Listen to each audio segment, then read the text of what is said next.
I'm glad that song's true. We can trust Him. And in these days, we need someone we can trust. And it's always been that way, but I believe more now than ever, we need to know and believe in our hearts that we can trust the Lord and then do it. Not just know it, but do it. And I appreciate that singing. Turn with me to Proverbs 3. I'll look at one verse and try and deal with what I'm dealing with tonight.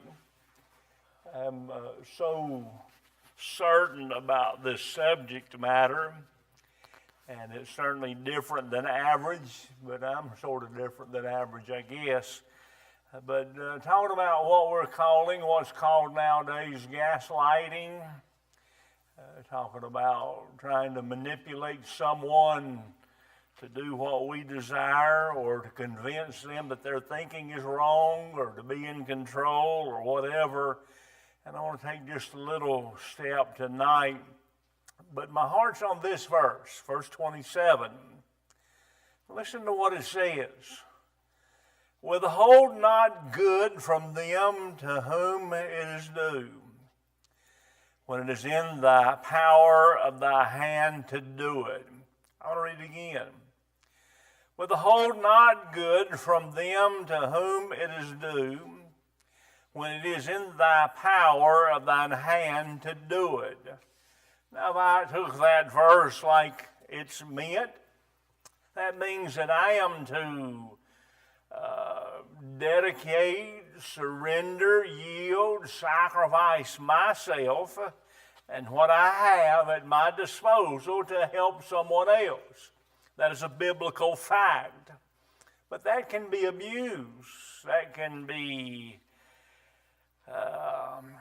become so hard and so harsh and so abusive that it ends up hurting me. And we're trying to do more than what God desires. I have looked at several times with the Pharisees and their rules that they made, and the problem was, listen, good rules.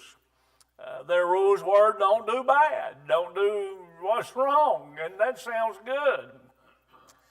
But if we're trying to do more than what God says, then it becomes bad, especially when we think our good is that's pleasing God.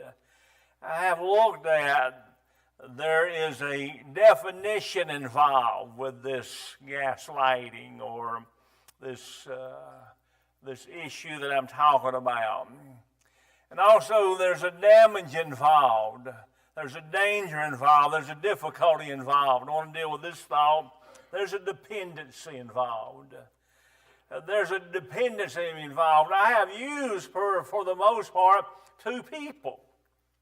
It might be friends, maybe co-workers, maybe family, maybe husband and wife, two people. And I have labeled one of them the villain, the one that's guilty. I've labeled the other the victim, the one that's innocent. Now we know no one's any type of situation between people. You don't have anybody that's absolutely 100% totally innocent or absolutely positively 100% guilty. But in my explanation, that's what I'm trying to say. One is the innocent party, one is the guilty party. One is the villain, one is the victim. We're talking about a personality disorder. We're talking about an excessive selfishness. A person who needs admiration, lacks empathy or sympathy. They need to manipulate or use others, and they have trouble, severe trouble, accepting the blame for anything they do. And that's what we're dealing with. I'm talking tonight about a dependency involved. I will use the word tonight, the title server and served. The server is the one that does, gives, sacrifices. That's the person who serves. The other is the served, the one that gets the benefit, the one that is waited on, the one that gets by with, the one that's served. In this subject tonight, both are guilty. I'll try and mention that, hopefully make some sense. The one that serves and the one that's served. As I'm going to explain it tonight, both are doing wrong. Whether they're family members, co-workers, friends, or husband and wife, there's a romantic situation. I'm talking tonight pretty much about what we could call codependency. That word has changed in the last few years. I'll stick with what it used to mean especially. It means that someone, the server, is enabling the served to do wrong things. It will be maybe they enable them to continue a drug habit, something very severe.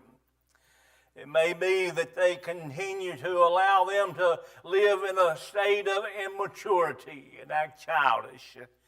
It may be that they enable them to live in a state of selfishness.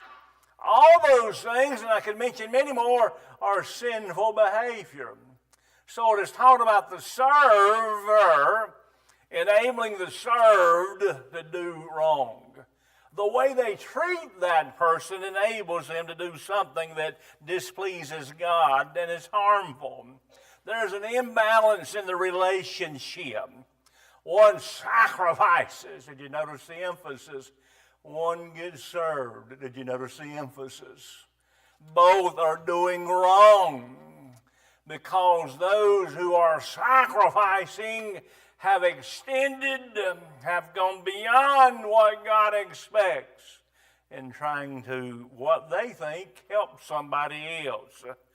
The one that sacrifices themselves to an extent that God doesn't even expect. And the one that is being served takes and receives to a sinful state. One is taking advantage of the other. Both are emotionally dependent upon the other. Here's the strange thing about it. The one that is serving and doing what they think is right, and perhaps even doing what they think to be the Lord's will. The one that is serving and sacrificing is really depending on that person they are serving to make them emotionally secure. They are expecting from that person the gratification, the thankfulness, the gratitude, the appreciation that will make them feel good about themselves. That shows an emotional flaw because they are looking towards someone and how they respond to how they treat them to be fulfilled. And I want you to get this. No one on this earth should we rely on to fulfill us, no matter who. The only one that should fulfill us is God. The only one who should give us peace and contentment and satisfaction and peace in our mind and heart is the Lord. Nobody, no way. So there's a problem on both sides tonight, the server and the served. Some people may call these people pleasers because that is their intent. They really are seeking approval and self-worth by how somebody responds to how they treat them. Their partner, their friend, the served, however they feel and however they react determines whether the server is content because they want to please people. And most of the time they will do anything to avoid conflict, anything to avoid an argument. Just get along. I said it before, go along to get along. That's a people pleaser. That's a server. That's a codependent. Someone who serves others for their own self-gratification. And many times, and I suppose I could say all the time, most of the time I'll say it like that. They ignore their own needs and their own desires because their life is wrapped up in taking care of somebody. They're a people pleaser. Some call them enabler, and I mentioned that already. To treat them in such a way, to handle them in such a way that enables them to continue their wrong behavior. For instance, parents who keep bailing out that adult son who always keeps getting in trouble with the law. Instead of letting him sit there a while and stew in that jail, they go and make it easy. They are enabling his sinful and wrong behavior. They are an enabler. That's what codependency is. They are making it easy for that person to do wrong. They would hardly ever say, no, I am not bailing you out. No, I'm not giving you no more money. I'm not doing this for you. It's your job, your responsibility. They just can't seem to say those things. They are enablers. I'm talking about dependency. Now, that really sounds good. A parent who loves their children, a husband who loves his wife, a wife who loves her husband, a friend who cares for a friend. That sounds real good, but when it goes to the excessive place to where it's a sacrifice, it's beyond God's will. They have good intentions, but they're doing great damage. They're doing damage to themselves, and they're doing damage to the person they're trying to help. Now, that person needs to learn. The person who's serving, the server, can actually lose their identity. They don't even know who they are because their life is wrapped up in taking care of that person. And what they want, that's what they got to do. And what they need to hear, that's what they need to say. They are absolutely destroying their own self. Their life is so involved with the other person. So the served is selfish in that they're receiving. And the server is selfish in that they're wanting appreciation from the person they're trying to take care of. And if both ever get used to it, they're in trouble. If the served ever gets used to that treatment, you're going to have a hard time breaking them from it. And try that. Well, I don't want to say that. If you have tried that, or you know somebody who has, and I'm thinking about somebody right now, you couldn't guess them if you tried to. But they have enabled someone in their family so many times that when they try to say no now, it is like World War III. You know why? Because the served has gotten used to being served, and they have become selfish. An enabler. The served and the server, both are selfish because they're wanting to fulfill themselves. A server, an enabler, will try to offer an excuse for the bad behavior of the person they're trying to serve. I've heard this before. Oh, Bill's just had a bad day. Bill's got a headache today. Now, he may have just shot somebody in the head, but Bill had a bad day, so let's understand Bill.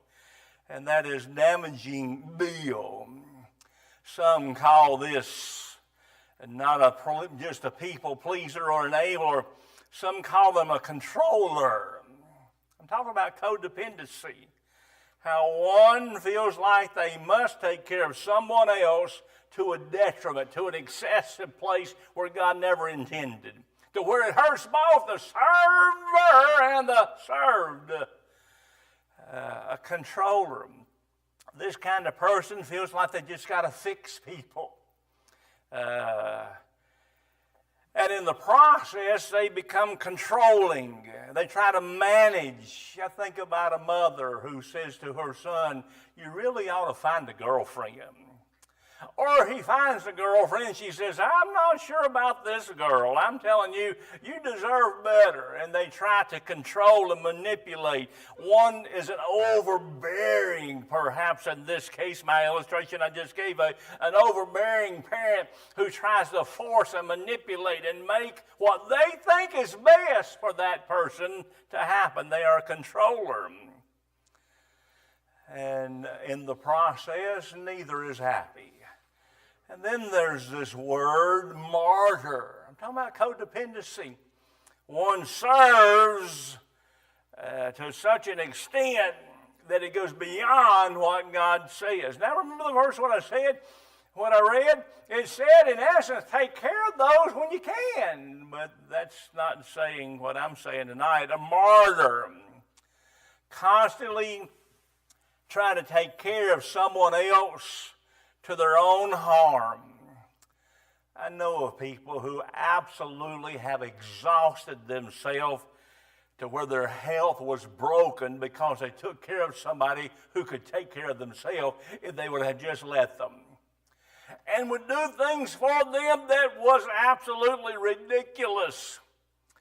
Where the person could do it, but the server had to take care of the served.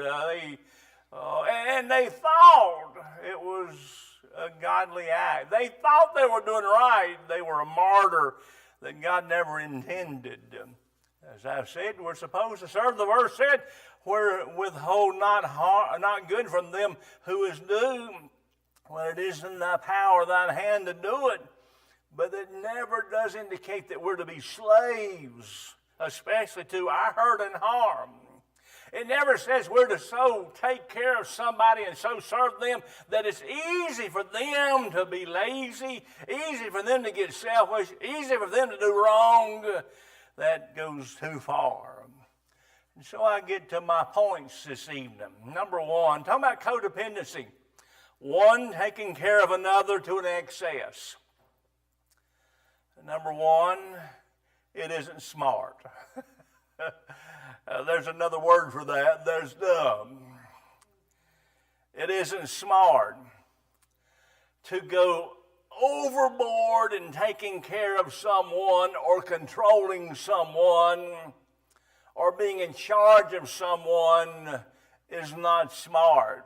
Number one, it isn't smart because it isn't helping them. It isn't helping the person you're trying to serve. That young adult man that's been in jail 5 times for the same reason, when their parents or his parents rush to the jail and bail him out again, that ain't helping him. That's ruining him. Trying to explain, I watched Judge Judy the other day, and there was 2 teenage girls, and I'm telling you, I wanted to slap them both. They had stolen, and their mama was excusing them because the one they stole from had stolen from her or from them. And Judge Judy said, just like what I've said 1,000,000 times to my children, it ain't never right to do wrong. It ain't never right. If they do wrong, that don't give you the right to do wrong. And that's what I'm saying. We need to realize when somebody does wrong, there's sometimes, remember the prodigal son? The prodigal's father, he let his son go, knowing what was going to happen, knowing he was going to hurt and harm himself, but he let him go. And trying to take care of somebody to such an extent or control somebody's life, even to what we think is good to an extent to where we become hurt and harmed ourselves is not smart. Number one, like I said, it isn't helping them. Buying the car for the lazy son, buying clothes for the lazy daughter, never addressing the issues isn't helping them, it's making matters worse. Excusing their behavior doesn't help them, it makes them worse. It isn't smart, number one, because it's not helping them, the served, but it isn't smart, number two, because it's abusing and hurting the server. I said already, I can think right now of somebody who wore themselves out, taking care of somebody who could take care of themselves. And even tonight, they are still physically, mentally, emotionally exhausted and drained because, for the most part, that's what they did. It isn't smart because it's abusing the server. Everybody needs time to get away, to relax. Everybody needs time to take care of themselves, to enjoy some time alone, enjoy some time for themselves, to do what it takes for them to get peace of mind, to treat themselves good, to give themselves some space. So to continually sacrifice for someone else is not helping them and it's harming you or the person who's doing it. It is setting both up for shipwreck.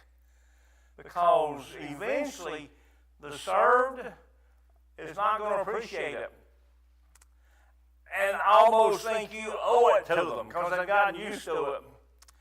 And they will resent the person who is serving them if they don't do everything the way they want it every time they want it because they've gotten used to it. So it isn't smart.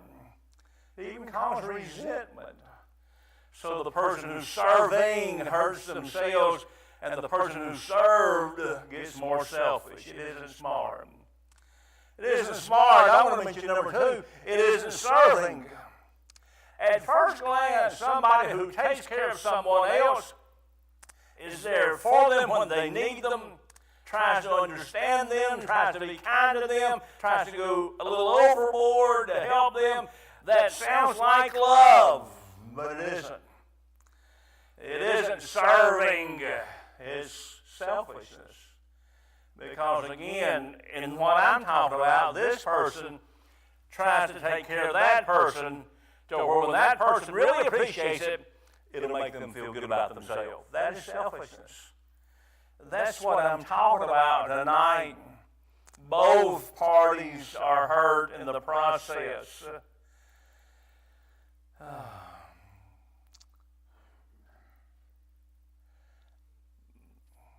The one that's trying to help and assist ends up being a slave themselves. It isn't smart. Number 2, it isn't serving. Number 3, it isn't spiritual. It is not being spiritual to be what I'm talking about tonight, to become a slave to serving or pleasing or helping anyone, not to become a slave. It is literally putting yourself in the place of God.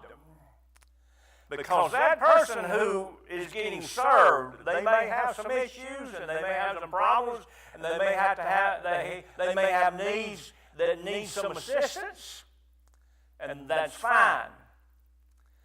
But this excessive taking control, pouring out, sacrificing, making sure they're so taken care of that they don't do anything for themselves, never accountable for their bad behavior, makes it easy to keep on doing it.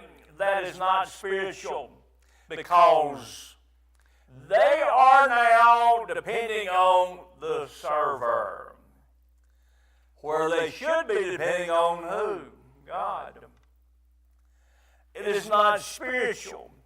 It is training them to depend on the person who serves and be fulfilled in how they're taken care of instead of going to God and getting help from Him.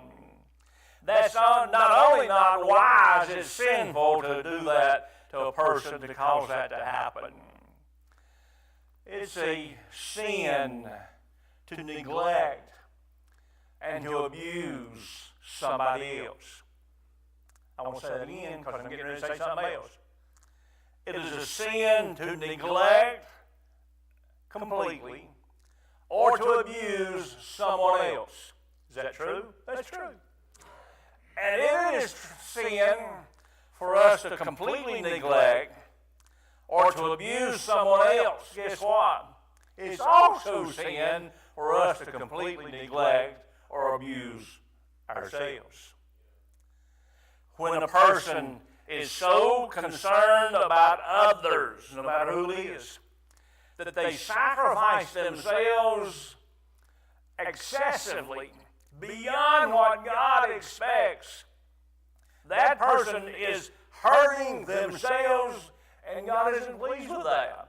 Now, I am not talking about someone like I know people right now that's having to take care of bedfast people and they get exhausted, it wears them out, and they're doing it in the right place. I'm not talking about that at all. I'm talking about excessive, and I hope you understand that. It is not wise. It is not spiritual. I go further, it's even sinful. Because, listen to me, that server is trying to carry a load that they can't carry. They're trying to fulfill somebody. They're trying to make them happy. They're trying to make them content. They're trying to satisfy every whim of them. They are trying to be God in that person's life.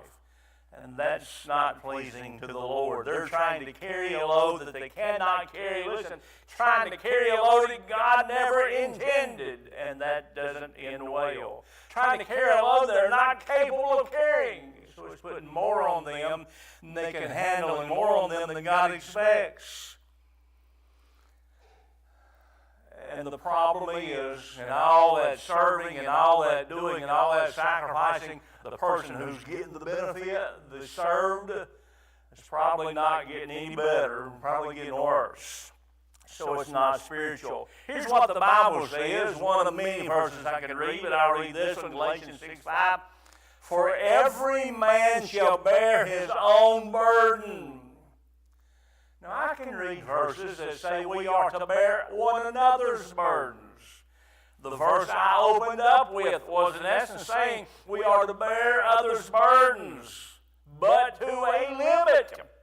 Not to where they depend on us so much that they think of us, that they expect from us what they can only get from God or expect from God. So, Galatians 6:5 says, let every man bear his own burden. The idea there is a pouch. We have backpacks nowadays. Little lady walked out today with her backpack on. That was her burden. She was carrying it. And that's what this verse is talking about. Here's what he's saying. Every person breathing God's air has a responsibility to do certain things in this world, in life.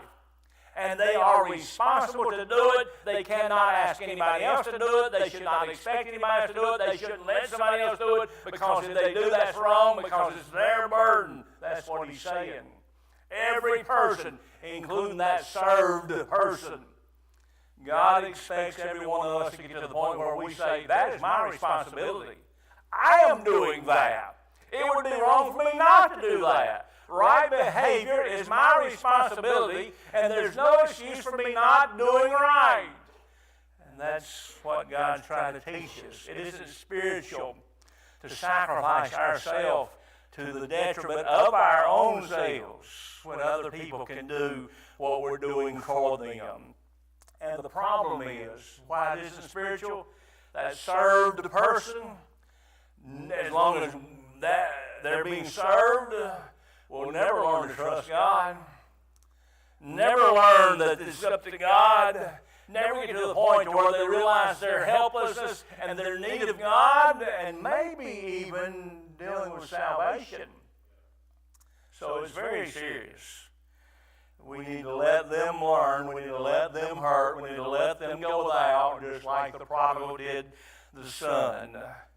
And you know what? There's no telling what God might do when the server finally says, I've been causing more problems than good. I'm not helping them. If I don't do it just the way they expect it now, they get mad. And if I do everything I can, they're still not happy. It's still not enough. and that person would learn, I think I'm going to let go and give them to God, you know what? There's no telling what God might do.